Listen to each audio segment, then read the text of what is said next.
BBC নিউজের নিয়মিত আয়োজন সংবাদ সম্প্রসারণে সবাইকে স্বাগত জানাচ্ছি মুক্তাদি রানী। দিনের বাছাই করা সংবাদ এবং এর পর্যালোচনা নিয়ে সংবাদ সম্প্রসারণে আজ অতিথি হিসেবে অনলাইনে যুক্ত আছেন সিনিয়র সাংবাদিক আবু সাইদ খান এবং বাংলাদেশ প্রতিদিনের নির্বাহী সম্পাদক মঞ্জুর ইসলাম। স্বাগত আপনাদের সংবাদ সম্প্রসারণে। ফিরছি আলোচনায়। আবু সাইদ খান, আলোচনা আপনাকে দিয়ে শুরু করি। আমরা রয়টার্সের একটা ইন্টারভিউ দেখতে পেয়েছি ক্ষমতাযুক্ত প্রধানমন্ত্রী শেখ হাসিনার। বলেছেন যে উনি ডিসেম্বরে ফিরবেন এবং ফিরে উনি আইনের মুখোমুখি হবেন। আমার প্রশ্ন হচ্ছে, ডিসেম্বর কেন, এর আগে নয় কেন? এবং সেই সাথে সাথে জামাতের আমির বলেছেন যে পালিয়ে যাওয়া শেখ হাসিনা দেশে ফিরবে না। আবার অপর প্রান্তে নাহিদ বলেছেন যে ফাঁসির রায় কার্য করার জন্য ক্ষমতাচ্যুত প্রধানমন্ত্রীকে ফিরতেই হবে। প্রথমত হচ্ছে ডিসেম্বর কেন, এটা তার বিষয়। হয়তো এটা মনে করতে পারেন যে ডিসেম্বর মাস বিজয়ের মাস, তিনি এইটাকে সময় হিসেবে বেছে নিতে পারেন। আর ফেরার ক্ষেত্রে তো কোনো আইনগত বাধা নেই, কেন তিনি এসে আদালতে আত্মসমর্পণ করবেন এবং সেটাই বিষয়। এখন হচ্ছে ফাঁসির রায় কার্যকর হবে কি হবে সেটা আদালতের এখতিয়ার। কেন এখানে অ্যাপিল করার তো সুযোগ আছে, অ্যাপিলেট ডিভিশনে যেটা সিদ্ধান্ত গ্রহণ করে সেটাই বাস্তবায়িত হবে। এবং আমার কাছে যেটা মনে হচ্ছে যে এটা রাজনীতিগতভাবে আওয়ামী লীগের দিক থেকেও শেখ হাসিনার দিক থেকেও সঠিক সিদ্ধান্ত। কেননা আইনি প্রক্রিয়ার মধ্য দিয়ে মোকাবেলা করাটাই হচ্ছে তার জন্য যুক্তিযুক্ত এবং সেটা দেশের জন্য মঙ্গলজনক। অর্থাৎ আইনের বাইরে থেকে অন্য একটা দেশে তিনি অবস্থান করবেন, দেশে আসবেন না, তো দেশের প্রচলিত আইনে তিনি মুখোমুখি হবেন, এটাকে আমি কোনো আপত্তিকর কিছু দেখি না। আর একটা হচ্ছে যে ফাঁসির রায় কার্যকর হবে কিনা সেটা আদালতের এখতিয়ার। কেননা তিনি আদালতে আত্মসমর্পণ করবেন, আদালত যদি তার ফাঁসি বহাল রাখে সেটা একটা বিষয়। আর একটা হতে পারে আদালতের সিদ্ধান্তই এক্ষেত্রে চূড়ান্ত, অন্য কোনো সিদ্ধান্তকে আমি গুরুত্বপূর্ণ মনে করি না। তবে তার সমস্ত লোকজন যারা দেশের বাইরে আছেন সবাই ফিরে আসা, অর্থাৎ দেশের সমস্যা দেশের অভ্যন্তরে সমাধান করার যে সিদ্ধান্ত, সেটাকে আমার কাছে মনে হয় এটা, কেননা দেশের সমস্যাকে দেশের বাইরে ঠেলে দেওয়া কিংবা আন্তর্জাতিক অঙ্গনে নিয়ে যাওয়ার সেটার কোনো আমি অর্থ দেখি না। জি, আমরা একটু মঞ্জুর ইসলাম, আপনার মন্তব্য শুনতে চাই। আমার মন্তব্য হলো, শেখ হাসিনার কথাটা যখন বাস্তবায়ন হবে এটা তখনই বিশ্বাসযোগ্য মনে হবে। কারণ তিনি পালিয়ে যাওয়ার মাত্র কয়েকদিন আগে বলেছিলেন শেখ হাসিনা পালায় না। তো এখন পালায় না বলে তো পালিয়ে গেলেন, এবং আশাটা ডিসেম্বর না হয়ে যদি 5ই আগস্ট হতো এটা ওনার জন্য আরো বেশি ভালো হতো। যেদিন পালিয়েছেন সেদিন ফিরেছেন, বাপের বেটি। উনি তো সবসময় বলেন যে বাপের বেটি, যেদিন পালিয়েছেন সেদিন ফিরেছেন, সেটা হলে বাপের বেটি হতো আর কি। যাই হোক, আমার মনে হচ্ছে যে এখন পর্যন্ত এটা পলিটিক্যাল স্ট্যান্ডবাজি। তিনি তখনই ফিরবেন যখন প্রতিবেশী ভারত, মানে যারা তাকে আদর যত্ন করে রেখেছে এবং বাংলাদেশ থেকে নিয়েছে, ভারত যখন চিন্তা করবে যে তাকে ফেরাতে হবে তখন তিনি ফিরবেন। আপনার নিশ্চয়ই মনে আছে 1981 সনে তিনি ফিরেছিলেন, স্বদেশ প্রত্যাবর্তন হয়েছিল। তার ফেরার মাত্র 13 দিনের মাথায় রাষ্ট্রপতি জিয়াউর রহমানের হত্যাকাণ্ড ঘটে। সুতরাং কোনো ঘটনা ভারত যখন তাকে বাংলাদেশে পাঠাবে, এটা চিন্তা করতে হবে যে এটার পরে আরেকটা ঘটনা আছে। কোনো একটা ঘটনার সামনে না রেখে তিনি আসবেন না অথবা তাকে পাঠাবে না। আর এবং correct me Manjur Islam, correct me if I am wrong, আমি ভুলও হতে পারি, আপনার কাছে একটু জানতে চাই। ওই ফেরাটা যখন 81 সালের কথা বলছিলেন, তৎকালীন কি তখন প্রণব মুখার্জির সাথে কোনো একটা নেগোসিয়েশন হয়ে তারপরে উনি দেশে? নেগোসিয়েশন তো অবশ্যই হয়েছে, নেগোসিয়েশন হয়েছে, কিন্তু আগে লাইন আপটা ঠিক হয়েছে যে পরের স্টেপটা কি হতে পারে। এখন হতে পারে যে কেউ হয়তো বলবে যে না, এটার সাথে ওইটার কি সম্পর্ক। যারা বলবে যে এইটার কি সম্পর্ক, কিন্তু আমি বলবো যে এইটার সাথে তো ওইটার সম্পর্ক আছে। না হলে ফেরার 13 দিনের মাথায় এরকম একটা ঘটনা ঘটলে গেল বাংলাদেশে, এটা তো কাকতালীয় বিষয় হবে না। তো সে কারণে অতীত অভিজ্ঞতা থেকে আমার মনে হচ্ছে যে একজন সংবাদকর্মী হিসাবে, যে শেখ হাসিনা যখনই ফিরুক না কেন, যেদিনই ফিরবে যখনই ফিরবে তারপরে আরো কিছু লাইন আপ আছে। আর এখন তিনি ফিরলেও আদালতও তাকে তো যেতেই হবে যদি তিনি ফিরেনও। আদালতে যেতে হবে, আদালত তখন তিনি তো সরাসরি আর জেলখানায় যেতে পারবেন না, তাকে আদালতে সারেন্ডার করতে হবে। আদালতে সারেন্ডার করলে একজন ফাঁসির আসামিকে জেলখানায় নিয়ে যাওয়ার পরে আর আইন অনুযায়ী জেলখানা যে ব্যবস্থা করার সেই ব্যবস্থা করবে। তবে বেগম খালেদা জিয়ার উপর যে পরিমাণ অত্যাচার হয়েছে, সে পরিমাণ অত্যাচার অথবা আইনের দোহাই দিয়ে যা হয়েছিল বেগম খালেদা জিয়ার উপর, এখন তো এখন সেই আইনই তো বাংলাদেশে কার্যকর আছে, সেই আইনই তো এখন বহাল আছে, সেই আইনেই তো এখন মৃত্যুদণ্ড হয়েছে। আর তিনি যে সবাইকে আহ্বান জানিয়েছেন যে সবাই মিলে, সকল নেতারা মিলে বাংলাদেশে একসাথে আসবে, এই আহ্বানে অনেক নেতা সাড়া দিবে বলে মনে হয় না। কারণ মানুষের যখন টাকা হয়ে যায় তখন জীবনের মায়াটা বেড়ে যায়। আর আওয়ামী লীগের যে সমস্ত নেতা বিদেশে পালিয়ে আছে, এখন এই যে 25 মাস তারা বিদেশে আছে, খুব কম নেতাই আছে যারা বিদেশে গিয়ে কষ্টে আছে, এবং শতকরা 90% নেতাই আছে যারা বাংলাদেশের চেয়ে বেশি আরাম আয়েশে আছে। কারণ টাকা পয়সা তো সব আগেই বাইরে যেখানে আছে সেখানেই ছিল। তো টাকা পয়সা যখন থাকবে তখন তো পৃথিবীর যে কোনো জায়গায় আরামে থাকা যায়। বাংলাদেশে বরং থাকলে একটু সমস্যা হতো, নেতা কর্মীরা আসতো, তাদের নানা রকম সমস্যা শুনতে হইতো, তাদের টাকা পয়সা দিতে হতো, কেউ জেলে যাবে তাকে ছুটে আনা হইতো। কোনো সমস্যা নাই, এখন স্বাধীনভাবে সুন্দরভাবে জীবনযাপন করতেছে, আমোদ ফুর্তি করতেছে, বিভিন্ন জায়গায় ঘোরাফেরা করতেছে, এবং পরিবারের সদস্যরাও তো তাদের সাথে সাথেই আছে। সুতরাং আমার এখন পর্যন্ত মনে হচ্ছে যে এটা একটা পলিটিক্যাল স্টেটমেন্ট, পলিটিক্যাল ইন্টারভিউ। তো ডিসেম্বর পর্যন্ত আমরা দেখি, এবং আমরা ডিসেম্বর পর যদি উনি আসেন, বাংলাদেশ তো অবশ্যই তাকে স্বাগত জানায়। কারণ বাংলাদেশের একজন মানুষ, তিনি বিদেশে আরেকজনের মেহমান হয়ে অথবা আরেকজনের কাস্টডিতে তিনি কেন থাকবেন? এবং বিদেশে বসেই বা বাংলাদেশ নিয়ে তার এত কথাবার্তা বলারই বা দরকার কি? নিজের দেশে আসবেন, নিজের দেশে থাকবেন।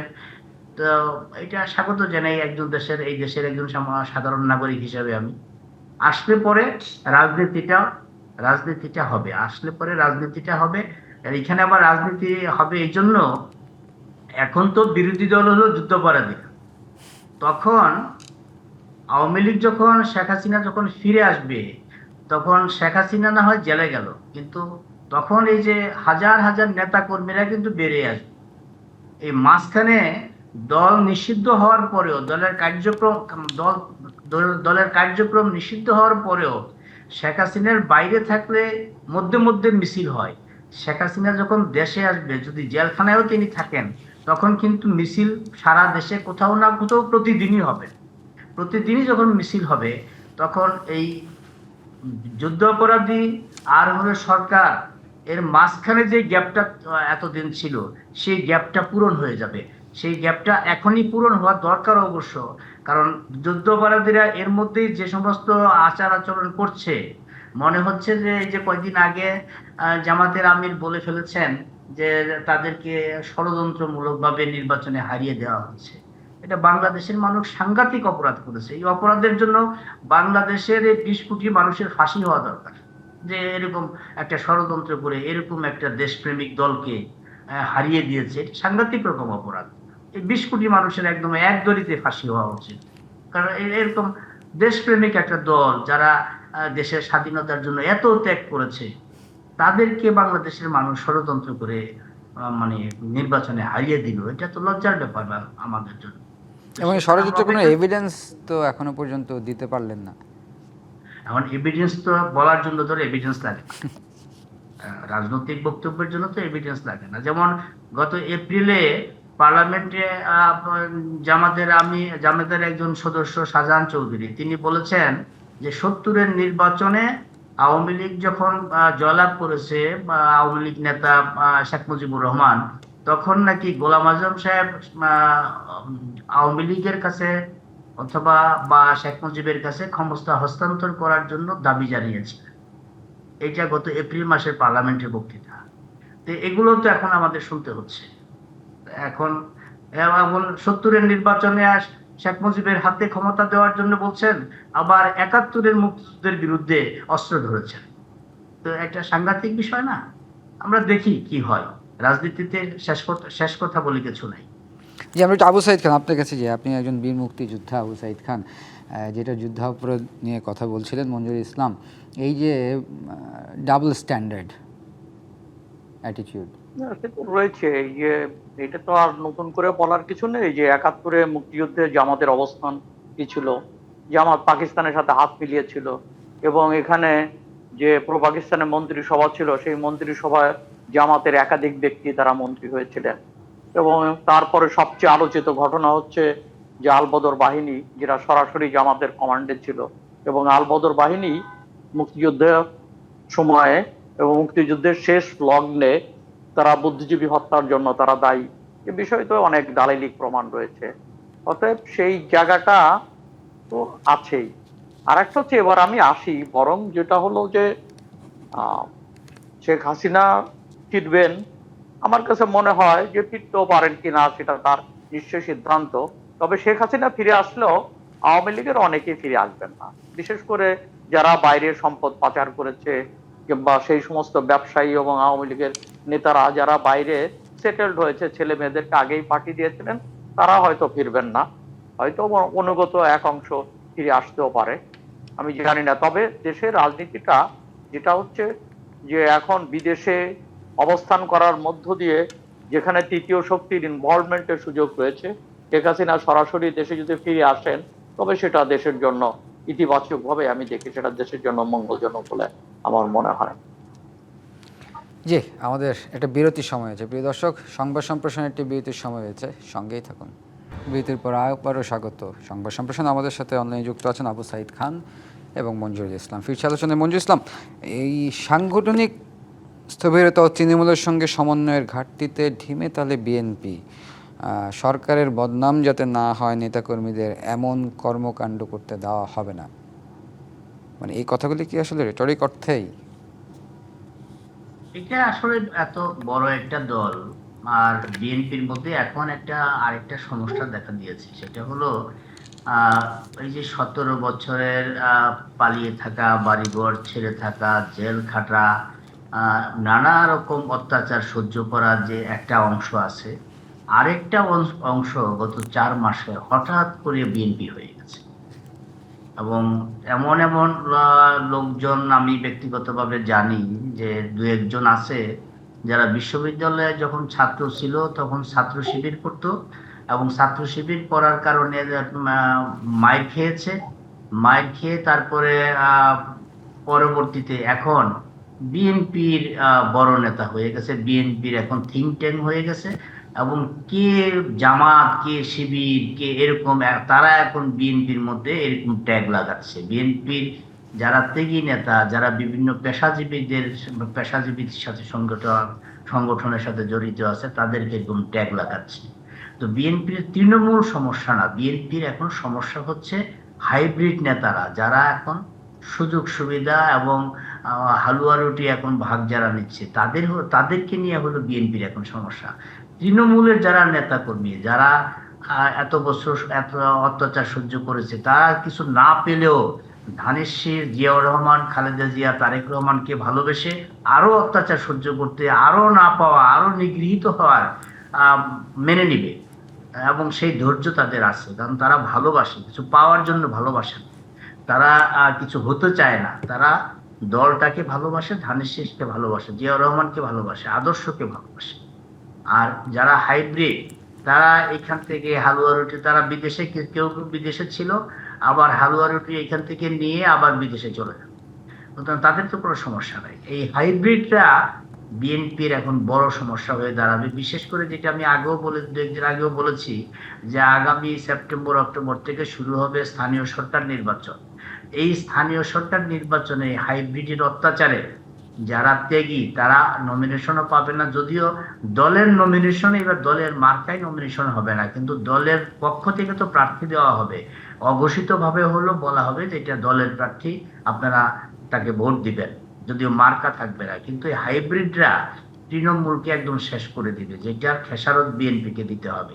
সুতরাং এখন থেকে বিএনপির উচিত হবে এই হাইব্রিড বন্ধ করা, হাইব্রিডদের চিহ্নিত করা, কারা কারা এই কাজ করছে, কারা কারা দলের শৃঙ্খলা নষ্ট করছে, কারা কারা এই ত্যাগী নেতাদের ট্যাগ দিচ্ছে, কারা কারা পেশাজীবীদের মধ্যে বিভক্তি তৈরি করছে, কারা কারা বিভিন্ন ব্যক্তি স্বার্থ, দলের চেয়ে ব্যক্তি স্বার্থে বেশি জড়িয়ে পড়ছে, এই বিষয়গুলোতে বেশি নজর দেওয়া উচিত বলে আমি মনে করি।